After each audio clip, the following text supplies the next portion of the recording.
One of the most important concepts in chiropractic care and one of the most misunderstood is the subluxation. So let's break it down in a way that actually makes sense. A subluxation simply means a vertebrae that has shifted out of its normal position.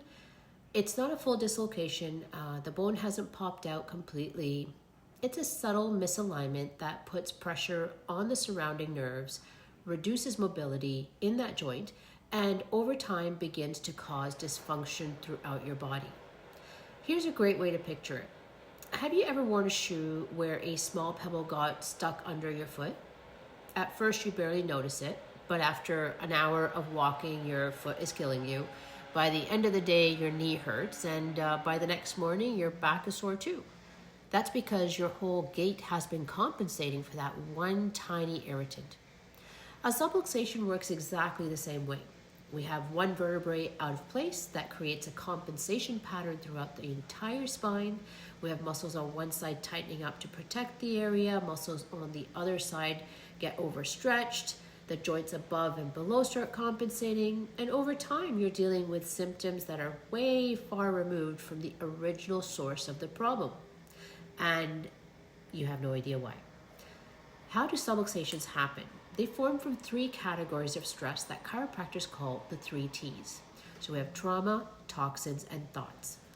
Trauma includes the obvious stuff, car accidents, sports, injuries, falls, but it also includes the things we don't think of injuries, like your habits. The way you sleep, the posture you hold for 8 hours at the desk, the repetitive movements you do every day at work. Even the birth process itself can cause subluxations in newborns. The forces involved are quite significant. Then we have toxins, which includes the chemical stressors on your body. Poor diet, alcohol, smoking, medications that can affect the muscles and soft tissues supporting your spine. And of course, thoughts or emotional stress.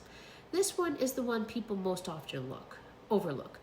When you're chronically stressed, your body goes into a protective guarded posture. Your shoulders creep up towards your ears, you round out, the jaw tightens, your lower back stiffens. Sustained emotional stress creates sustained muscular tension, which can pull our vertebrae out of their normal alignment, just as physical injury does.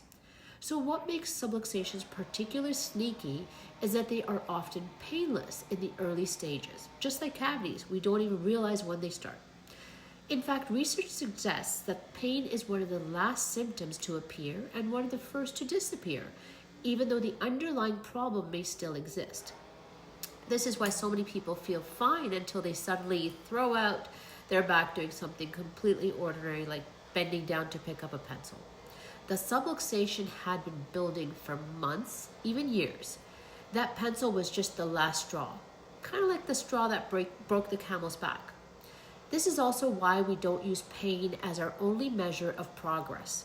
As your care progresses, we're looking at range of motion, posture, sleep, how well your nervous system is adapting, and most importantly, what we see on your comparison x-ray at the 3-month mark. You're in the right place. Let's correct those subluxations and get your body communicating clearly again. We'll see you soon. If you have any questions between now and your next visit, our team is always just a call or text away. We've got your back every step of the way.